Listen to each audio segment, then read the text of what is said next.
Hi, my name is Laura. Thank you, Jason and KSA, for having me. And thank you for putting this together. I think it's great to be having this conversation, not only about these kind of metrics and circumstances beyond, I think, what we often talk about in our professions, but also across these topics of technological, economic, and political. So I am talking about the political, and actually I know I was introduced as a designer, and actually I'm a design strategist is what we call ourselves at Gensler. But I want to say that this, and while that work is about bringing research into more integration with the design process, what I do there, this work is done outside of Gensler. As you can imagine, researching protest isn't really on the payroll. And this was actually done as part of, I began this work about 6 years ago as part of a fellowship at Harvard, and I'm just gonna give myself a little timer here. So fast, loud, and out of control. I hope that you don't hold it against me that I probably won't do anything very out of control during this talk. But I'm putting that out there as I think a way to think about architecture a little differently and landscape, and looking to protest for some of these lessons. And I may say architecture, and I mean it, I'm thinking broadly about everything we do that is placemaking and city making and includes landscape architecture and urban design, and I think probably increasingly includes those two of architecture. And I think this, this panel is pretty well set up by the technological panel, that idea that really it all is political, we can't divorce that. But also that I think most of the topics we've heard so far, including last night, speak at a physical scale of these physical structures and kind of megaliths in some circumstances, whether created by us or more by industry, but also a scale of time, which is this kind of, it seems almost permanent. And I want to talk about something that's far more instantaneous, which is protest. And the reason that I think protest is so informative for us as we think about political landscapes is, as Saeed says, it's really about these ideas, forms, images, and imaginings. And so it's not just about what we are building or what exists in the city, but it's about how it is constantly recreated by how we use it, how we think of it, the kind of impressions that we give in it and get from it. I'm going to dabble a little in theory, but I want to hopefully keep this very human, and I think that it was brought up earlier in the discussion, and for me that really is part of what this is about, is how to bring it back to the human. I'm using the Noli plan and this map from the Situationists as kind of just illustrations of the different ways we can conceive of the city and of the public realm in the city. And for me, the Noli plan parallels a little bit with Habermas's conception, which is, while he conceived of a deliberative democracy, so this idea that the public realm is constituted by our rational critical discourse, it's by our debate and eventual consensus as individuals, he still thought of it as a kind of universalizing public realm. So everyone was assumed to be on the same footing, and it assumed that there was a possibility of reaching consensus. Whereas I think the Situationists, the Guy Debord map, expresses an individualist view of the city, that it is created by our experience of it. And that idea then lends to the idea that there are multiple publics and that we all might have different affinities and different interests as we experience the city and perceive the city. And in that then the following theorists that follow Habermas basically built on his idea and critiqued it to say this, that there are multiple publics. There was a feminist critique in particular, and that talked about multiple and contingent and kind of constantly forming publics, and this came from Nancy Fraser and Céla Benhabib. And then I think once you have that context, you have to think about how do these multiple publics then negotiate each other. And I am particularly interested in the ideas of a political theorist, Chantal Mouffe, who talks about an agonistic pluralism. And that idea is that, and she says, pluralism is linked to the acceptance of conflict. And so it's actually not the resolution that we're looking for, it's that process of negotiation that constitutes the public realm. And so it's not supposed to be a conflict of antagonism. That's the difference. Whereas in antagonism, it might be enemies. In agonism, there is still an us-them, but it's about this adversaries in a common space. So as I'm going to talk about protest, I will eventually get back to architecture and landscape architecture. And so I want to pose the question at the beginning, which is what would it mean to think about architecture as a form of speech? Thinking about protest, that is for me what is the kind of essential definition of protest, that it's a speech act, but that it's a physical, corporeal speech act. And so it's something we do bodily. It happens by individuals or more, I think, by a collective. And this is the kind of famous March on Washington, where they marched from the Washington Monument to Lincoln Memorial. This is where Martin Luther King gave his I Have a Dream speech, and essentially filling that space, which I guess has 5 million gallons of water, or what was, I don't know what the statistic was, but now imagine 200 to 300,000 people surrounding it. It's not just a physical speech act, though. It is instantaneous and it is disruptive. And so this is Tahrir Square, more recently as part of the Arab Spring, and 300,000 protesters there, and what was also estimated up to 1 million, and the idea of an 18-day revolt. It was by that the government was overthrown. And I think that it's in this disruption that we think about new ways of conceiving the use of the city and the spaces of the city, and also the symbolism of these spaces that were originally created by the state. So I want to put forth the kind of 3 fundamental principles or characteristics of protest as I see it, and then I'll talk about the typologies and then how that may relate to what we do. Fast. So the idea that it is immediate, it is responsive, it is nimble, which is not something that architecture often is. These are 2 examples which were protests of immigration laws passed in the last few years. This idea of immediately and loudly getting out there. So loud. That it is symbolically powerful, and by that, I think there's the visual sense of it, both the physical and visual, is key. And so this idea that in the act, you create a visually persistent image or idea. So at Tiananmen, the man standing in front of the tanks after the square was cleared. I think everyone that has held on that movement and that idea of it has just existed, I think, in the public memory because of that, partly because of that. And the Orange Revolution, which I think is fascinating, particularly as a designer, in that, and this was in the Ukraine in 2005, orange was adopted as the color of the revolution, and we've seen this in a couple of other instances. And so everyone wore orange, everyone had orange banners, they had orange like ponchos, but also, George Bush gave a speech wearing an orange tie, and people had like the orange ribbons. So there's a way of actually feeling physically connected through a color. And then out of control, which I think might be one of the most important ones.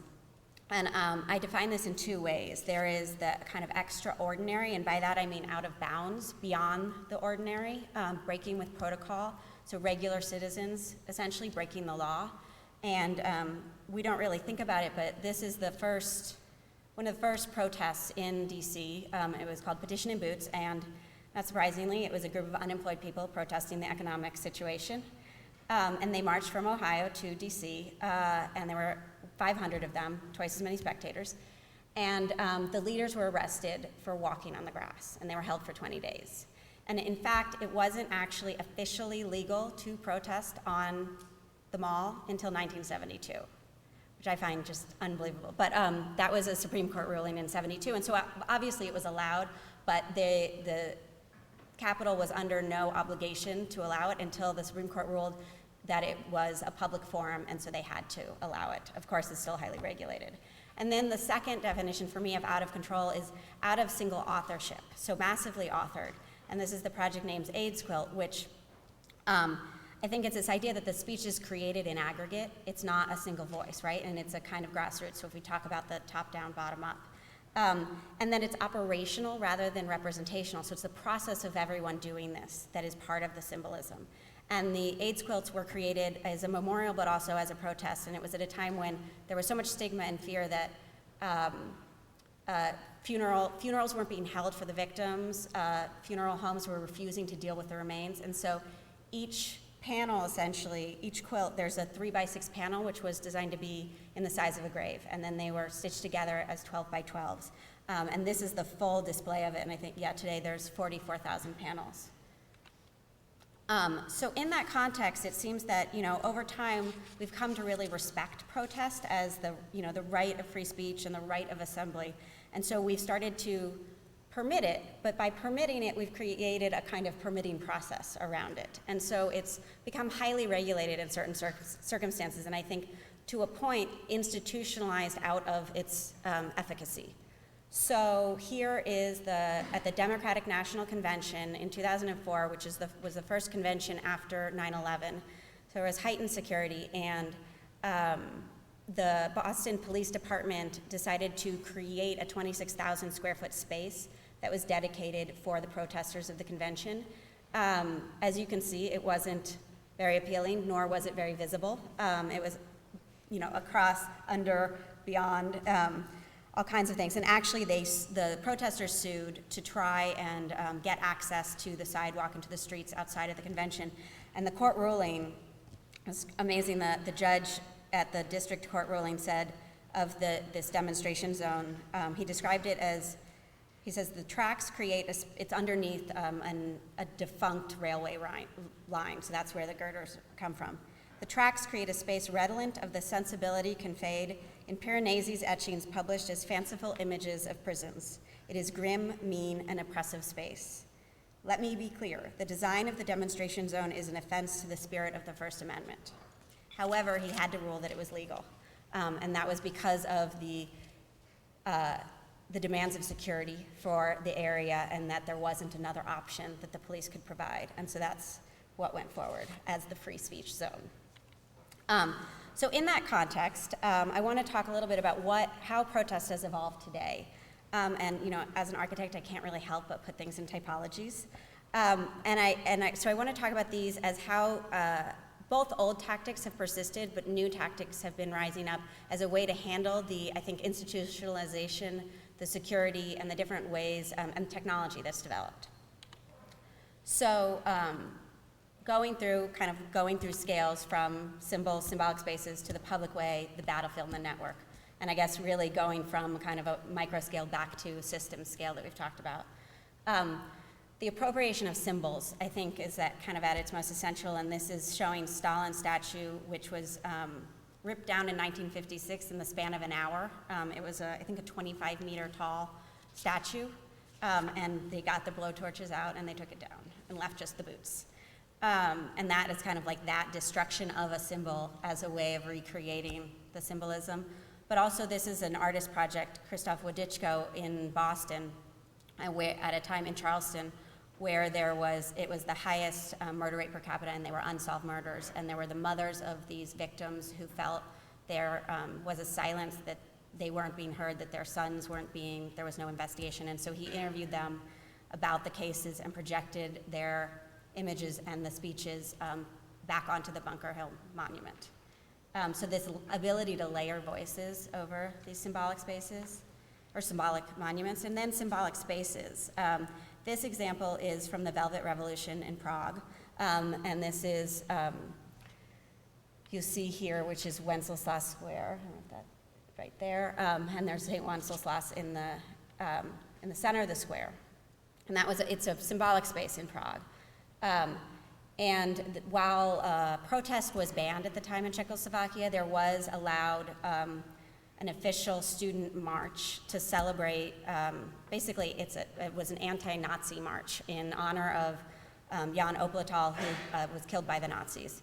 And they began that march, and then they converted to an anti-communist march. They unfurled their banners and they kept going. And they were headed for Wenceslas Square, and they made it partway there before the police confronted them. They sat down, which actually, anyone needs to know, the most effective thing you can do in a protest is actually lie down, because you're dead weight, they can't move you. So it's like the most passive thing in some terms is the most effective. So the police were ordered to clear the area, and through that there was it was a bloody situation, and it was actually rumored that one of the students was killed. And as a result of that, it rallied a lot of people against what I think in these situations, what happens is the kind of power structure of the state reveals itself, or at least in that moment. And so people marched back to, I'm gonna speed up. So people marched back to that site, and then they kept on gathering and kept on gathering and kept on gathering until the government resigned. And and it's the Velvet Revolution because no one really actually was hurt in the end. Going to the public way, and this is the appropriation of infrastructure. This is Leipzig near Berlin during the fall of the wall. There were weekly demonstrations in this church. It was essentially these priest prayers to talk about the issues, and they began to grow, and they took it outside. And then there were so many people, they went to march, and the police stopped them from marching into the town square, so instead they turned and they circled the city and circumscribed the city. And they started doing that weekly. And so they started taking over other sites and increasing the presence on that ring road every Monday until there were so many people that everyone thought that they were going to be suppressed, that the police were going to crack down, and that was actually a kind of pivotal moment where the police stood down, and there were so many people, they really did circumscribe the city, and that was seen as a kind of breaking point in the movement to take down the wall. The battlefield, I think, is a newer typology that we see now, which is as a result of increasing security and the transnational movements, transnational protests that's happened against like G8, the WTO, it started in Seattle in 2000, 2001, and then in Genoa someone died from it. And so the summit was held at the Palazzo di Calle. The city decided to prepare, and so they fenced the red zone. No one was allowed in. Not even residents were asked to leave. The yellow zone, you had to have a permit to be inside there. No protest could happen anywhere inside the yellow or the red zone. So, and they did this there at Port City, they did it with shipping containers and, tall fences. So, of course, what happened is the protests became a game of infiltration and a cat and mouse between the police and the protesters, but it was also a kind of choose your own adventure. So some people stayed far outside of the action and just had a peaceful protest, but other people ran inside, and between the topography and the medieval city, there was a lot of situations of people being cornered by the police, and that, in the end, flared up into violence. Then the network, which is, I think, where we maybe get to the systems of scale that we've been talking about, is where we see technology bridging this kind of offline collectivism. And so I think Move On was really a forerunner in this, in taking a collection of people online and pushing them out into local activity offline. And so from vigils to bake sales, they did this all around the country. And so everyone could feel a part of something much larger than they actually experienced just in their local context. And so getting back to architecture, how does architecture speak? Well, obviously, architecture, landscape architecture, all of this form of city making, I think, has a long history of speaking. But I think that a lot of the history, more than just what is shown here, nationalism, religion, pre-Gutenberg, the zeitgeist, a lot of this is representational as opposed to operational. And so I want to think a little bit about what it means to do architecture in this idea of fast, loud, and out of control, or landscape architecture, all of the above. These are the parklets in San Francisco, and I know this idea has risen up other places, but it started from Parking Day, done by Rebar, a group of landscape architects in San Francisco, where people took up parking spaces, literally paid the meter, it wasn't necessarily illegal, and made parks just for the day. As a result, there became a pavement to parks program in the city where anyone could file to take away parking spaces and make it into a parklet. And it basically just needs a local steward, whether it's the community or a restaurant or something like that, and they're kind of small-scale designers doing them all over the city. So may not completely be out of control, but this idea of speeding up our ability to act in the environment and putting it in the hands of more people. Firebreak, this is Detroit, and this was an idea of taking these vacant and abandoned houses and turning them into essentially community events and installations. So this is just one example where they saran wrapped a house. They were a great success. People really enjoyed them. They changed the kind of perception of the community, and it provoked the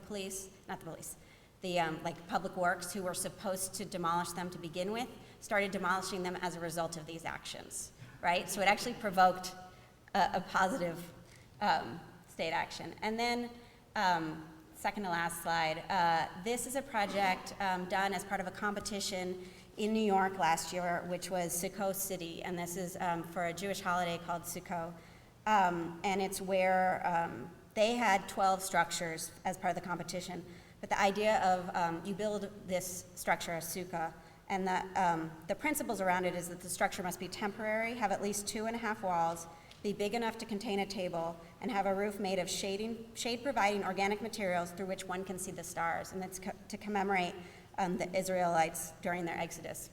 And this is a project by two architects, Rael Sanfratello, in San Francisco, and they proposed actually cladding a structure in homeless and panhandler signs. And I have to say, I was one of the people that they asked to help get signs, and that act was profound, because how do you ask someone for their panhandling sign? It definitely brought up all kinds of political issues, but also then seeing this as the material of a space, and so that kind of transfer of these people's material and livelihood in a way. And lastly, I want to end actually on two artist projects. This is Kandi Chang working in New Orleans, and then JR working in Brazil. And you may have seen these projects before. Kandi Chang does a lot of kind of public interactive artwork, and this is a chalkboard on a vacant property in New Orleans that's "Before I Die," and people would fill it out. And it drew a lot of attention. And then JR, who just won the TED Prize and has started a huge project that asks everyone to participate, actually. And this is where he went in and took pictures. After spending some time with people, he decided to take pictures of women and the eyes of the women in the community as protectors and as having an important role in the community, and put them at this large scale on the actual structures so that at a distance they were represented, and it became a part of the fabric. And so I show these partly as, even though they're artist projects, I feel like that we as architects and designers of the city can find a way to re-engage in these kinds of activities, and that in addition to our roles at building the permanent, but also I think we've enlarged things to deal at a large scale, thinking about a small scale and a channel for being this kind of fast, loud, and out of control. I don't know how that works in the market, but I think there's a way that we can reclaim that political role because we're already engaging in a political landscape. Thank you.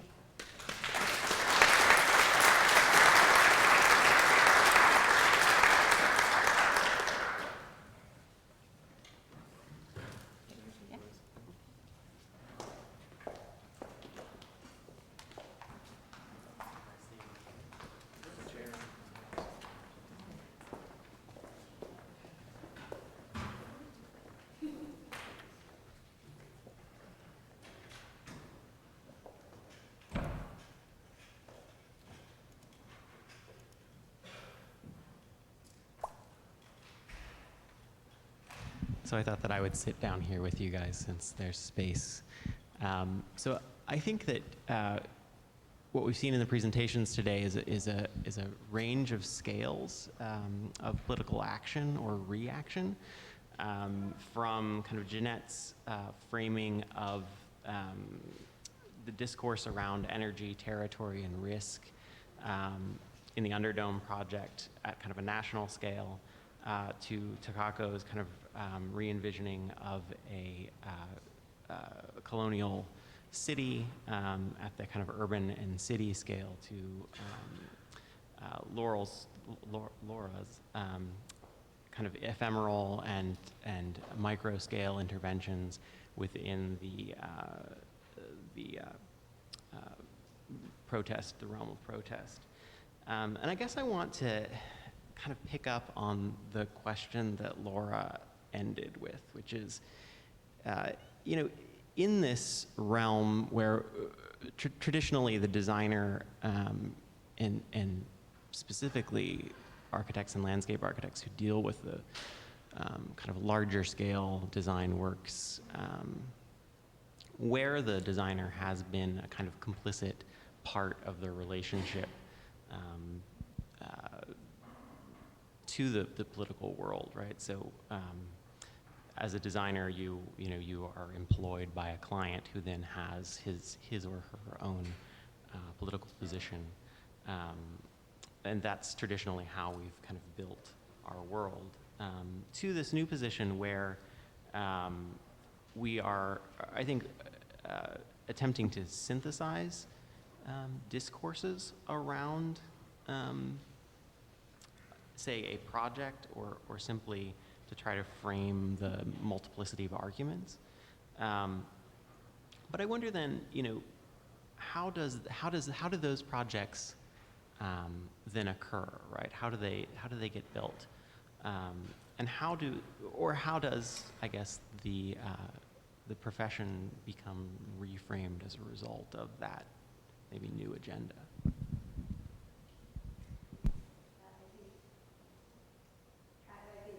Question, and I do, working at Gensler, I'm very aware of the kind of power of the market in our profession.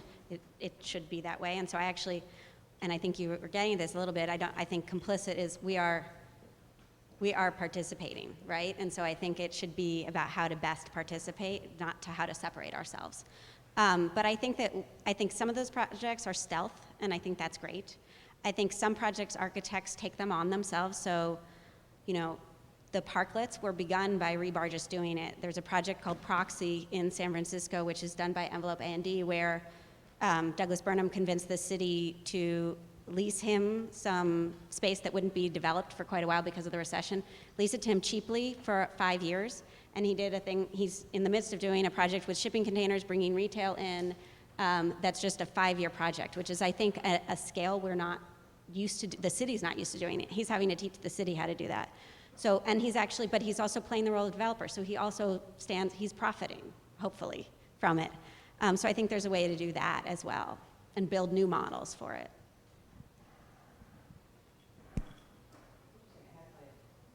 I thought about that connection between scale and issues of practice, and I like the combination. I feel like it's prompting whatever new stuff, or at least for me, and meaning that I think I've always had a tendency to look at the large scale because so many of these issues seemed systemic, and it seemed really important to recognize that, in a way, no small change can just.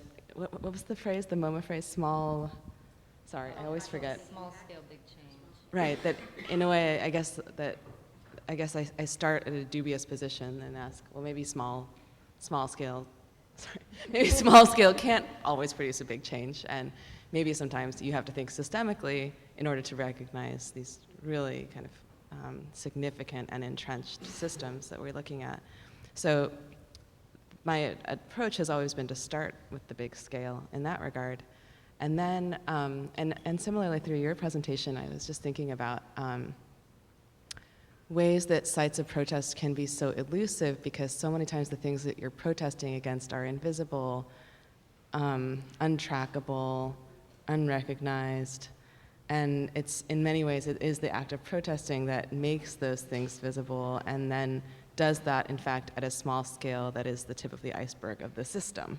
And so, anyway, that's where I think it's exciting that there's opportunity on both ends. Like, I love the kind of the kind of ridiculous quality of metrics in this kind of macroeconomic analysis, because it's so cold and it's so abrupt, but that gets at that systemic level that's completely the opposite end of the spectrum of the intervention scale. But then in regards to practice, it just seems like maybe then that's where we operate as, I guess personally, as I see myself as a researcher in the sense that I question those scales as a researcher, and then as a designer, you just ask how you can kind of intervene at that other scale.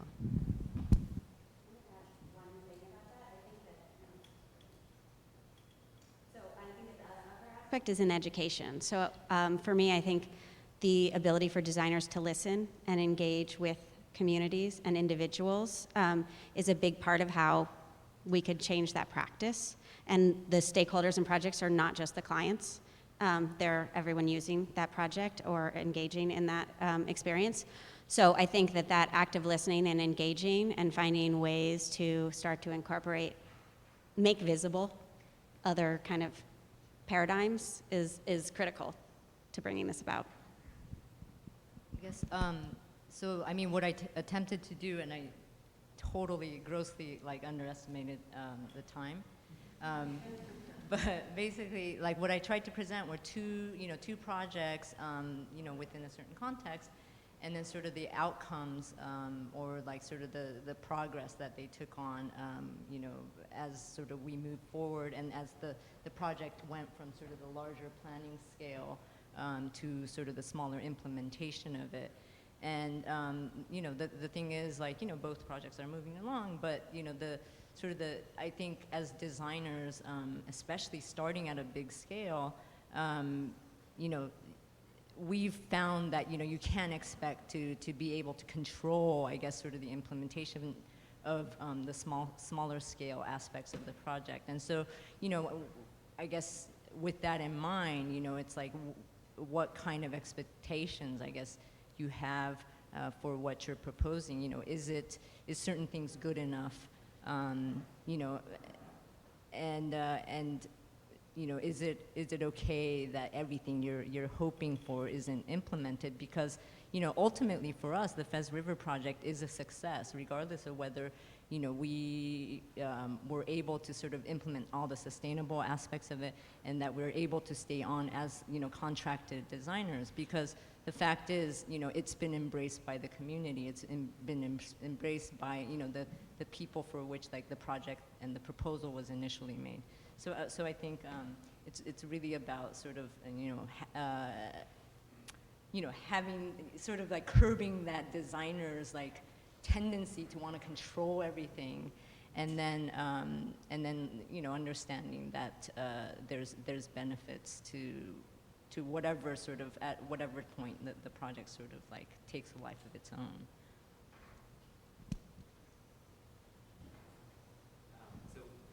Maybe it's a good time to kind of bring the conversation back around to the maybe some of the issues that were raised by the first panel with regard to technology and the impacts of technology. And I think that Jeanette made a good transition from that panel. And I think in listening to the technology panel, it sort of struck me that Jason Souls kind of referenced Ian McHarg early in that discussion, kind of raises the specter of rationalism in design again, and then to see kind of Jeanette really present these kind of multiple discourses around kind of energy, and yet to realize that in some respect all of that whole discourse is being by many sort of boiled down or monetized in order to kind of facilitate the discussion around this topic, these sort of really complex topics where we have multiple publics and we have multiple sort of a multiplicity of opinion. I'm not sure that there's a question in here, but I just wonder when we start to see, I guess, as designers, where we start to see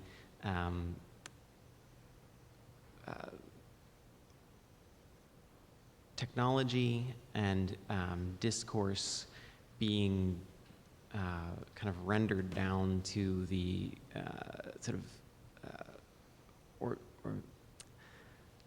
dissolved to the point where we can discuss it around these kind of these points. I wonder at what point does the idea of kind of you know, post-structuralism come back into the debate here? And I think to some extent we sort of got at this with the discussion of protest, right? Like protest as a highly opportunistic, and even the sort of market discussion as the sort of highly opportunistic uses of our landscape, and yet at the same time kind of see those relative to these kind of more global agendas.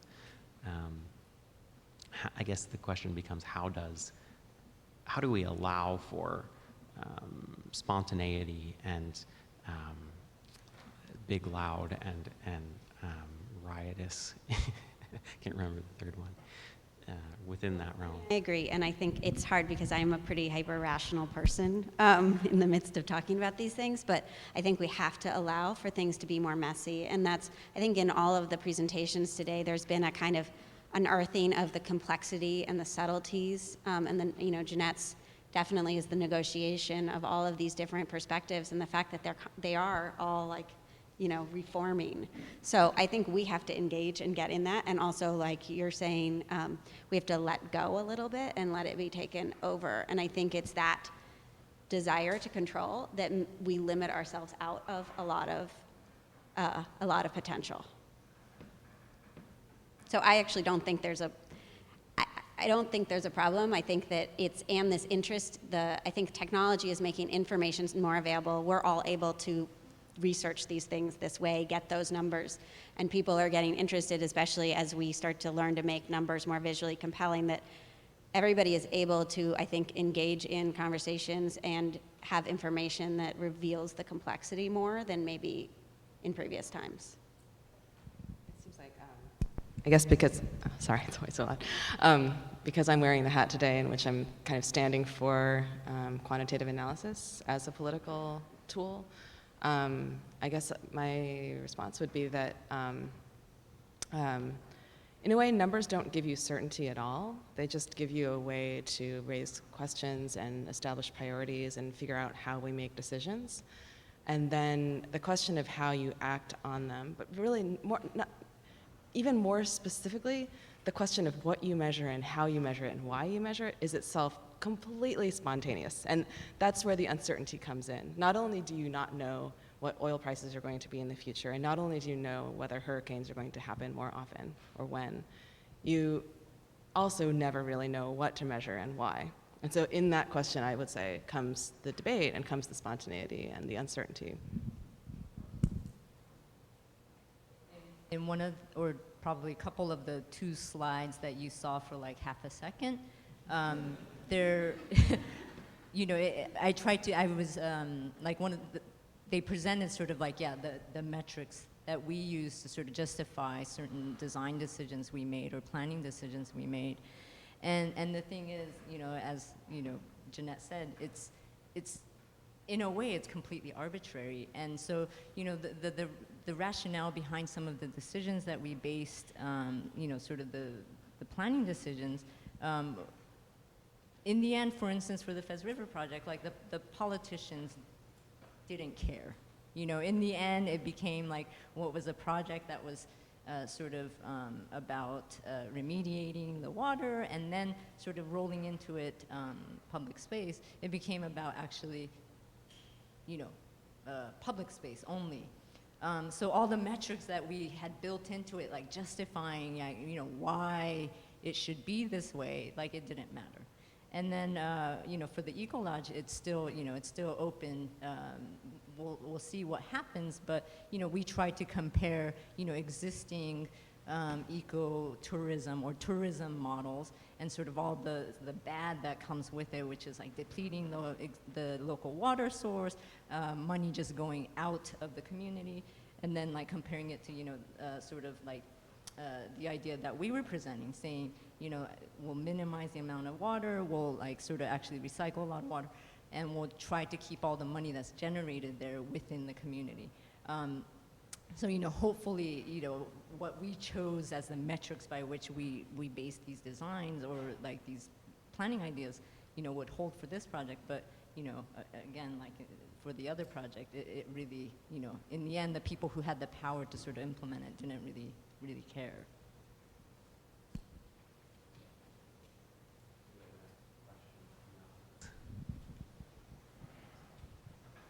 Jason. Talking about you know, the desire from the designer's standpoint to you know, increase and make more available the opportunity to participate. So I'm just curious from each of you whether it's a specific example of how you may have engaged the community or in the online and public kind of facilitation of that. Is that, I mean, is there do you still give a certain amount the same uncertainty, even though you've engaged, because it's like, you know, well, who comes to the meeting, who's vocal in, you know, in that context, who can spend, you know, hours online posting comments, what have you. So I'm just curious about what your experiences have been in that regard and how you address that as a barrier as well. Well, yeah, no, I agree. And I'm not advocating a design by committee approach, or which is, I mean, that there's always a negotiation, but I think there are a lot of issues, especially in our planning process in the U.S., about how public participation happens. It's interesting being in the Bay Area. I'm seeing a lot of the different methods that get implemented by Silicon Valley and the tech industry, one of the things that I think is interesting coming out of that is the idea of more beta testing, right? So there's a kind of, it's the lean kind of philosophy in startups, which is about why spend all your time creating something. You could make it perfect, but if nobody wants it, it doesn't matter, right? So finding ways to get things out there for people to react to, and then find out what their reaction is and why, and then make decisions based on that. I know architecture, landscape architecture, all this does not exactly operate the same way. It's hard to beta test a lot of what we do, but I think that bringing that philosophy a little bit more in, and to be able to understand what is motivating people and their reaction to things and respond to that is one way for us, I think, to make better decisions. And then I think the other aspect is letting go a little bit to let people kind of co-create some things. I don't know, I'm kind of fascinated by the idea that Occupy Wall Street doesn't have a message, and maybe I hope probably will never have a message, because I feel like the process is maybe more interesting than the actual message itself. Yeah, I think that, I mean, I kind of figured at some point we talk about Occupy Wall Street, but I think it's a pretty incredible example, regardless of politics and regardless of whether you like find some of it annoying. The human mic, which you've probably all seen, which is the sound check way that they talk through each other as a voice, and it's this. I think this kind of acting out of a democratic process is very interesting. It's also scaling. I mean, I was looking at the statistics for last Saturday, October 15th, was an international rallying day, and there were, I mean, it was insane. Like, it's all around the world. There were protests. There were 100,000 people in Rome. There were 30,000 people in Lisbon and 50,000 people in Spain protesting. So in Madrid, I mean, so I think there's a real shift in people's ability to engage, and I think we're going to see that change also how we interact with our kind of stakeholders. I guess like specific to the projects that I presented, we had thought that we had built sort of like uncertainty within the project. So and which I think sort of gets back at this whole who are you, foreigners coming in, neo-colonialists. We brought with us sort of the idealistic sort of the American model of planning, where we said, yeah, we don't know, here's the planning of it, and we've identified these places, but we don't know in the end what each of these pieces are going to look like exactly, because that's what you're going to sort of tell us. And what was interesting was that, sort of our approach of keeping it open-ended to some degree, sort of not backfired, but it was weird, because in the end, the planning agencies came in and said, this is what we're going to do, and then they just started doing it. And so it was sort of this irony, because what we had built in as this uncertainty actually, again, didn't really matter. And to the point where what we had drawn as sort of schematic drawings was implemented, in some degree directly. So, we hadn't even sort of done the surveying of the site, so we put in steps. Imagining that these steps would lead from here to here. So if you had done the survey, you would find, you would realize that you would need this many riders. Well, it didn't matter. They saw 5 lines, so they just drew these 5 steps. So it's, it's a weird thing, I guess. I mean, I don't exactly know how, what to say, but basically, yeah, the uncertainty became a certainty. I don't know. Seems like you have the exact opposite problem of everybody else I know, that they got built faster than you ever expected, and it's amazing. I mean, I would just say to respond to your question that I think the Underdome project hasn't really dealt with agency yet, and I think we hope to, but I don't think we're at that stage yet. But I've been using debate strategies, like mock debate strategies with my students, for example, and it's just really fun because they have to kind of debate with each other and then swap positions and form new positions. And to me, I think it's been a fun way, even just internal to our disciplines, to think through issues. And then I think one of the ultimate goals of the project is to find new ways to create relationships between the economists and the planners and the policymakers that we might currently have a difficult time bridging. So that's one of the goals, but I also just want to say is in a different project that I'm working on, we're kind of up against the usefulness or lack of usefulness of the town hall meeting as a type, and it's just really not very useful for us at all right now. And it's just, for me, it's just begging like different ways to form voices and build some forms of consensus while recognizing that there are opposite opinions. So that's just an open question for me. I'd like to see how we can find other ways to do that too. I have a question at the larger scale of genetic.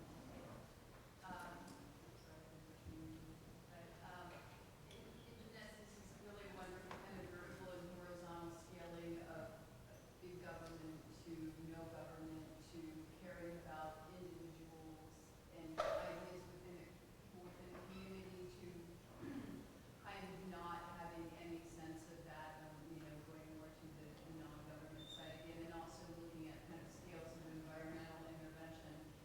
And it occurs to me, having practiced for a while and been on some boards, of thinking about this idea of developer-driven versus designer-driven projects, and how much of what we see going on here at the Nolan School, where people are becoming involved in projects like Mining Park and other things, that some of these newer kind of takes on design projects are actually being led by designers. And the question is then, what are you seeing, have you thought about this, are you seeing kind of connections between designers, as in Morocco, leading projects, working with developers, so that there are shifts and larger issues are being considered?